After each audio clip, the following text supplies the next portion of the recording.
Hello everyone, good morning. My name is Troy Dreyer. I'm an editor with Streaming Media Magazine, and welcome to the Discovery track for Streaming Media 2016. I should have asked, are we good for sound? Are you ready to record? Okay. In the future, I'll get the nod from you. So welcome to the Discovery track. We have a good time here. This is sort of a high energy track. This is the most fun track of all, the whole conference, I think, because this is the only one where we have short, punchy presentations, and they're giving you real useful advice that you can put to work as soon as you get back to the office.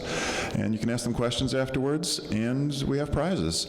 Starting up the day is Epiphan Video. We've got David Kirk, Vice President of Marketing. He's going to be talking about 4K capture, and one of you will be going home with a 4K video capture card at the end of this.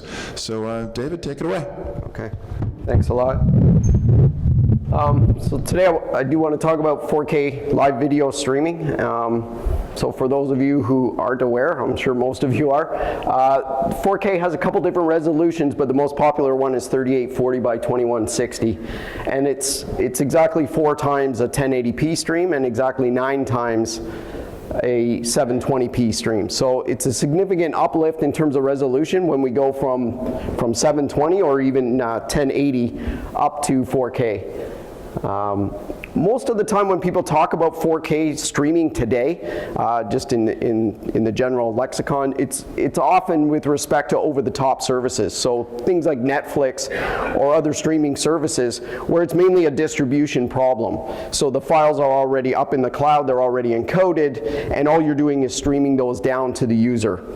And while that's not a trivial problem, live video streaming of an event is even more challenging than that, because you're not having that content already preloaded up in the CDN. You've got to get it there in real time. So it adds some additional challenges. So for today's talk, we're really talking about 4K live production. So when you're at an event and you're filming it live and it's happening in front of you, you're taking that experience and trying to bring it through a CDN to a large number of viewers. All of the encoding and switching, all of the production has to happen in real time, and you have to have the bandwidth from that venue to get that signal up to the CDN in the first place. And that's one of the key challenges we're going to talk about going forward. So a good example of live 4K video production, there are a number of times when you want to do it. The most obvious one is you've got 4K cameras, you've got 4K computers or displays that you're trying to switch between and replicate out. That's the most straightforward. But there are cases where you might have 1080p sources and you still want to stream at 4K. We'll talk about reasons for wanting to do that. And in a lot of cases, you're going to have mixed sources. So you may have one 4K camera or a couple cameras and a 1080p source. So a lot of the production when you're doing a 4K event is mixing in some of those HD sources with natural 4K cameras or natural 4K sources, and we'll look at a couple of those examples. So the first one I wanted to talk about was end-to-end 4K production and streaming. This is a case where, for example, you'll have a couple 4K cameras and maybe a 4K or a 1080p laptop, and you're trying to switch between different camera angles as well as bring in sources, slides, or whatever from a 4K laptop or a 1080. So again, streaming this kind of event where everything is 4K right from the cameras all the way through to your viewers. One of the key things is having the uplink bandwidth to make that all happen. That's one of the things you need to plan for in advance, because we will talk about bit rates and things going forward, but it takes quite a bit of bit rate to get those signals up into the cloud. In this particular example, you could have a couple different camera angles of different 4K cameras, and then you could be mixing in some HD sources. So if you had something like a HD chart that was coming from that laptop, you can crop something from your 4K, add in some 1080 content, and you're still streaming at 4K for the overall size of the frame, but you're mixing in a bunch of sources together. And this is typically the way it's done today, is cropping out of the 4K and then switching back between a full 4K view and back between a smaller view where you're mixing in some HD sources. So that's kind of the simplest case, but to do this you need a fair amount of equipment and personnel. And the first one is you're going to need those 4K cameras. So you need multiple cameras and probably an operator on each of those cameras. You need those 4K or HD video sources, and then one or more producers. And by producers, I mean someone who's actually deciding, when do I switch from this camera view to that camera view? When do I cut to the slides? When do I do a picture-in-picture? So someone who's just really orchestrating that event and doing all of that switching. In order to do the actual compression live in real time at 4K, you're going to need a fairly powerful computer. So Intel i7 is recommended.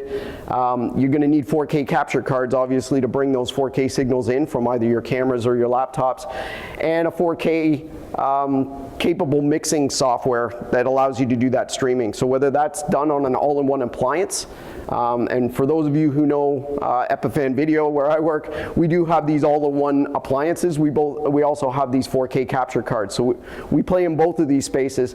But if you're using the 4K capture card, you're going to need a fairly hefty PC to do the encoding for you. At 4K, it takes quite a bit to do that encoding.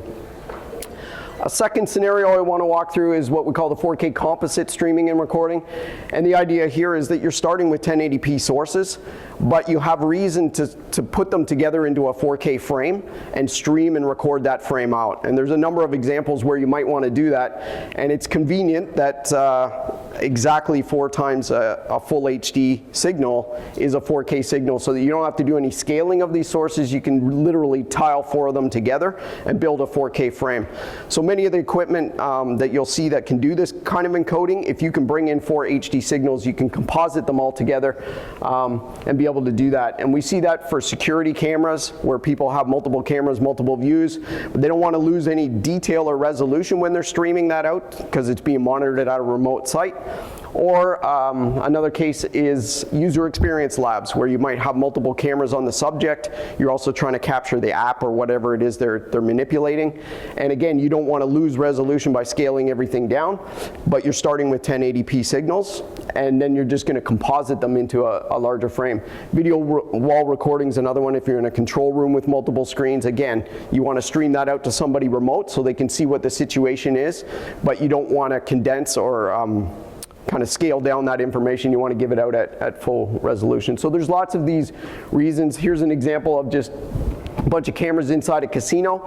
So again, we're building one 4K frame, but it's all being tiled out of HD sources. So these are 4 HD cameras, and you're just compositing them together, sending them out at one stream so that the user doesn't have to manage 4 streams.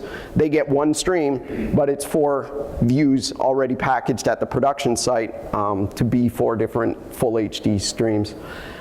This is another example for UX labs, where you have a camera on the face, you have a camera on the person manipulating the app or whatever it is they're testing, and then you're capturing the app right from that device as well. So again, just being able to lay out multiple 1080p signals into one larger frame gives you a single reference, a single video of either recording or streaming out, so that people can experience all of those views at the same time in good resolution. So I think I've covered most of this. It's pretty much the same hardware requirements as doing the 4K live production, except you won't need the 4K capture cards. You just need HD capture cards coming in, or HD sources coming in, and then you still need something that is capable of encoding in real time a 4K output, which is usually H.264. I wanted to just stop and talk about the bandwidth problem that we have with 4K, because it's fairly easy. The 4K cameras already exist, 4K laptops already exist, switchers already exist. That's the easy part. The difficult part is getting that content out of the room and up to the CDN or the distribution point. And so today, a lot of people are asking us when we're talking about our 4K products, is 4K streaming really feasible? I say yes, it is feasible in terms of all the equipment you need, but it's not very common.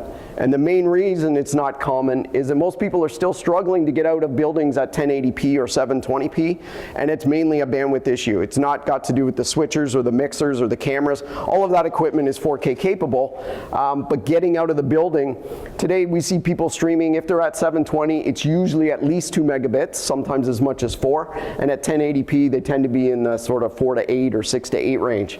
And even at these bit rates, getting a solid uplink can be a challenge depending on the venue that you're in.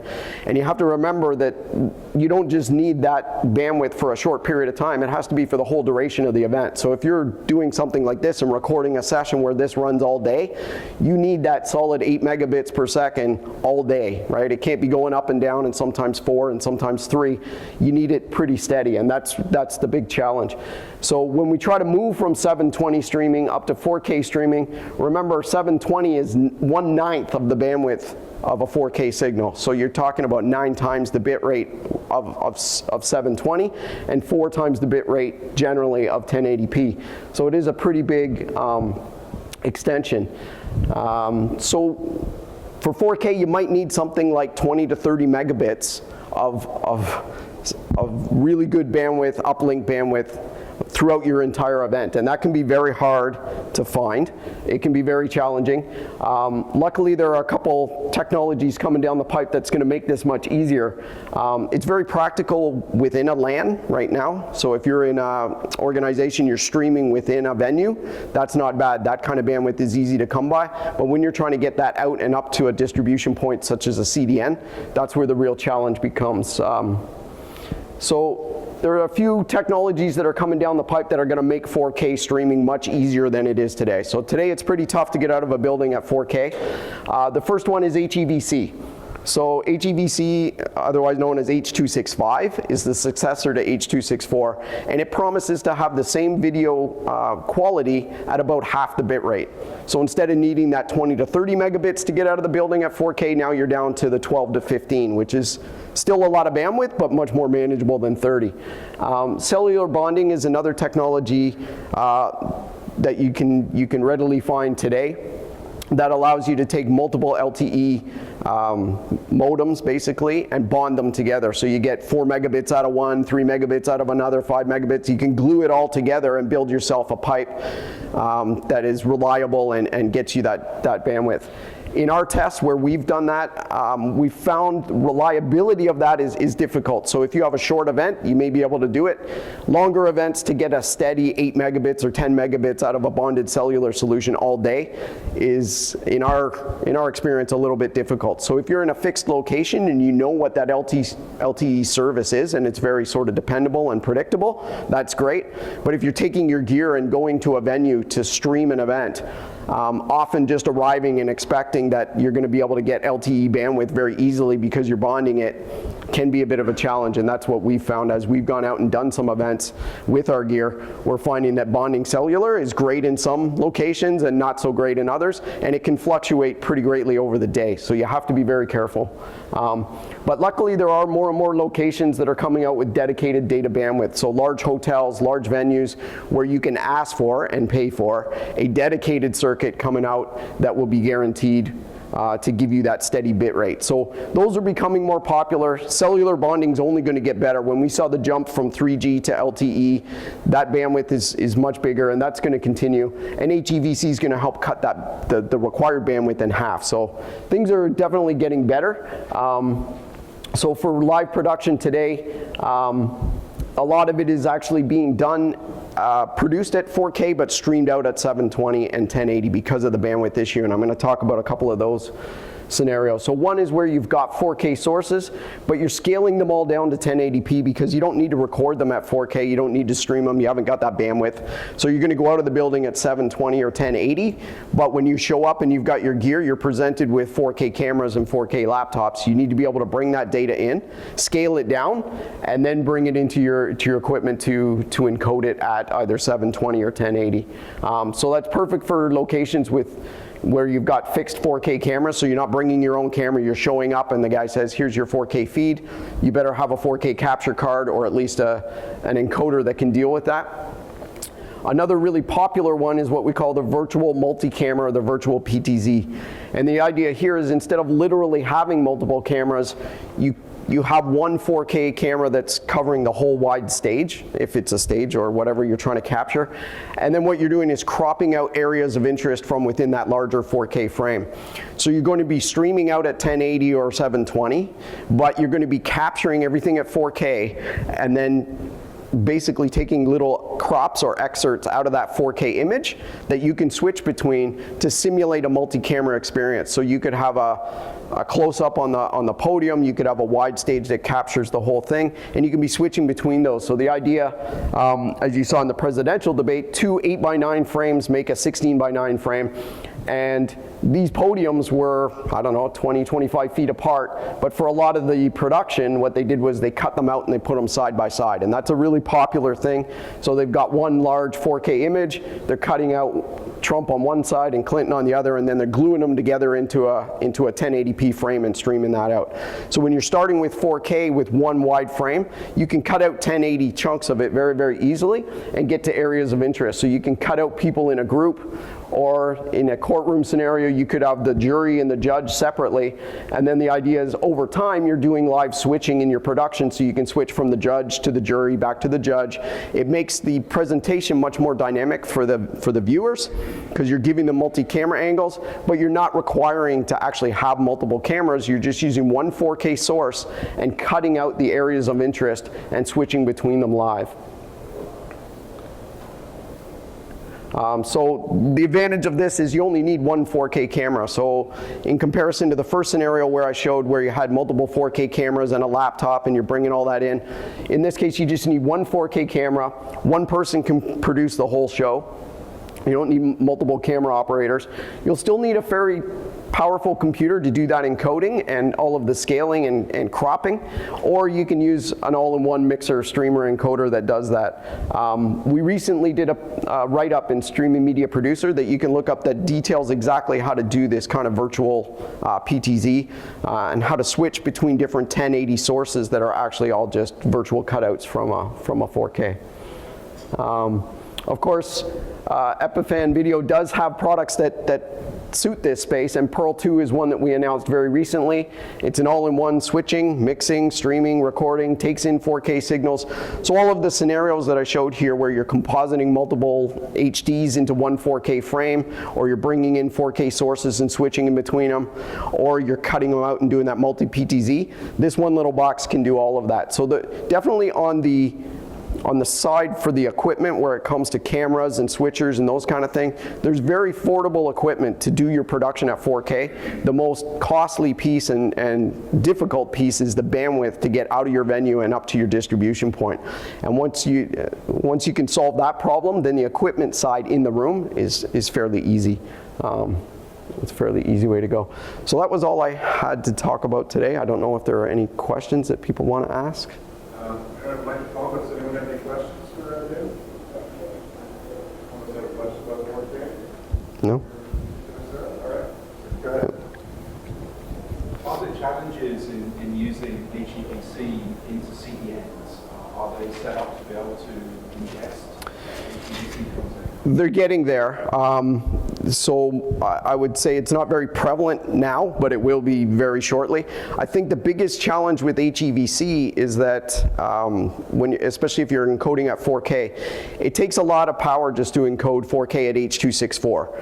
When you go to HEVC, it's roughly about 8 to 10 times the compute power to get that benefit of half the bit rate. So I think on the distribution side, those guys are pretty much ready for it. But on the contribution side and the encoder side, there's very few small sort of lightweight encoders that can do a 4K frame at HEVC. So I think the distribution side's ahead of the contribution side right now, but I think we'll see encoders start to catch up, and then we'll see people ingesting at 4K. But YouTube doesn't do it just yet. I think you have to stream to them at 1080, but then you can give them a recorded source. Or sorry, no, I'm sorry. You can stream to them at 4K. Their distribution will be 1080 if it's live, but the VOD can then be 4K. So YouTube already supports a 4K ingest. I'm not sure if it's HEVC. I've only tried it at H.264, but I believe they support VP9 and HEVC as well. Yeah. Okay, round of applause, David. Sorry, there was one other question, but I can get that. Can we take a question after? Did you? All right. That one's a little tougher. I think in the browsers and things, it's Netflix and other guys who are starting to drive that adoption. So it's more the over-the-top that is pushing that in. So I think most of the browsers and most of the players now can support HEVC playback, and that's because the over-the-top stuff is using it pretty prevalently now. So by the time the live guys get there and do HEVC, it should be no problem from a player perspective. That's pretty well established by the OTT guys. Okay, so the prize that one of these guys is going to win? Yes, is what? it's called an AVIO 4K. It's a USB. I have it at the booth, so you'll have to come by our booth and collect it. But it's basically an external capture dongle. It's just about this big. You plug in your 4K source. It's USB on the other side, so you can bring in a 4K laptop or a 4K display into a laptop or a computer and use Wirecast or OBS or anything to produce a show from that. So it's just a little dongle to bring that in. And the winner is Derek Cullison. Derek here? Yep. All right. There we go. Congratulations. So you'll have to come by the Epiphan booth and we'll give you your brand new AVIO 4K. All right. Thank you very much. Thank you.